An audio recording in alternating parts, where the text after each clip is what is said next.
papier peint psychédélique, dorure 18e, grosse fleur ou encore esprit rock'n'roll, la tendance actuelle du papier peint, c'est le vintage, une tendance dépoussiérante. Un papier peint vintage, c'est un papier peint qui s'inspire du passé, mais qui le revisite, enfin qui se l'approprie en modifiant les couleurs, en modifiant l'échelle, en modifiant la matière quelquefois même, ou le procédé d'impression. Mais malgré tout, d'une manière consciente ou inconsciente, l'acheteur perçoit que c'est quelque chose inspiré par un produit déjà vu. C'est peut-être du 18e, du 19e, de l'art nouveau, de l'art déco, du 70, des choses qui s'inspirent de dessins de l'époque et puis qui sont utilisées avec des nouvelles gammes de couleurs, qui restent toujours dans un esprit que l'époque avait donné et aujourd'hui qui sont réinterprétés par nos designers actuels. Effectivement, le rétro est aujourd'hui à la mode. Depuis 10 ans, certains créateurs proposent des papiers peints réalisés à la main, en atelier comme ici, Anne Gelbart. Cette créatrice textile s'inspire des techniques et des motifs du passé pour raconter de nouvelles histoires.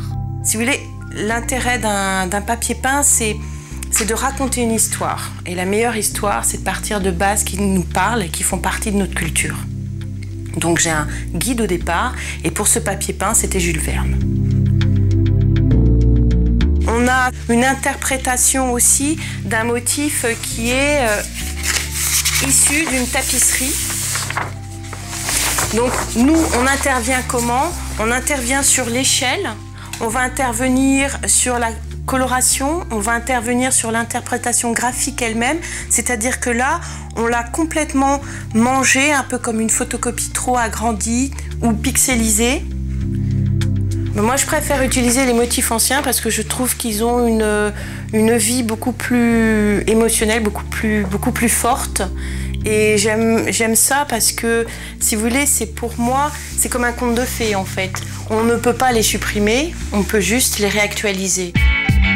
Un conte de fées que l'on trouve aujourd'hui pour toutes les bourses. Du papier peint premier prix jusqu'au sur-mesure à la main, le choix est vaste. Reste à savoir comment bien l'utiliser pour être au fait de la tendance.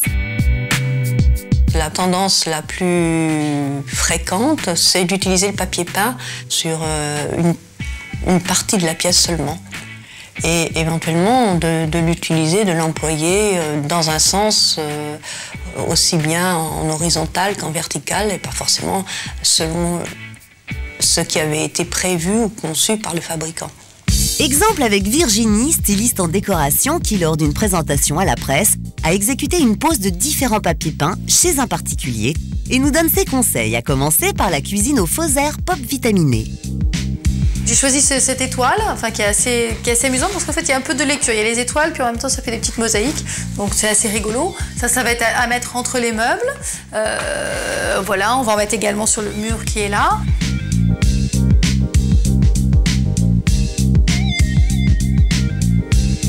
Celui-ci qui va être un peu plus dans les verts anis, un jaune un peu anisé qu'on va mettre sur le bar, côté salon.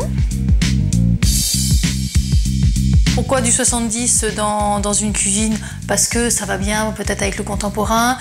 On peut s'amuser à marier du 70 avec la vaisselle, les verres colorés. Voilà, donc c'est vraiment quelque chose qui répond bien à cet esprit-là et qui donne des cuisines dynamiques, amusantes, où on se sent bien. On mélange beaucoup les papiers peints entre eux, un mélange qui est créé par l'utilisateur, qui intervient beaucoup plus et qui est beaucoup plus actif qu'il ne l'était. Et qui va confronter des rayures à un motif très fort ou au contraire à un uni, etc. Et qui va même quelquefois découper, selon des motifs de son invention, le papier peint qu'il pose sur ses murs. Voilà, le décor est terminé. Le dessin d'inspiration 1900 apporte un esprit de verdure et de jardin à cet endroit qui avait déjà beaucoup de charme, ça ne fait qu'en rajouter. J'ai pas hésité à mélanger des imprimés dans la même histoire, c'est-à-dire les mêmes tons, les mêmes choses. Il y a un côté un peu patch, mais dans la même histoire de couleurs. Et ce qui laisse une ouverture après pour le reste de la pièce qui sera pas forcément la même chose, mais qui restera autour un peu du même thème, c'est-à-dire floral, végétal, sur la nature.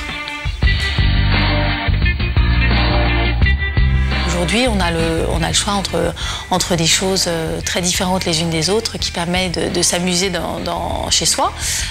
Souvent, on est un peu effrayé quand on voit un papier peint comme ça, c'est assez spectaculaire. On se dit, je ne pourrais jamais mettre ça chez moi, c'est trop puissant.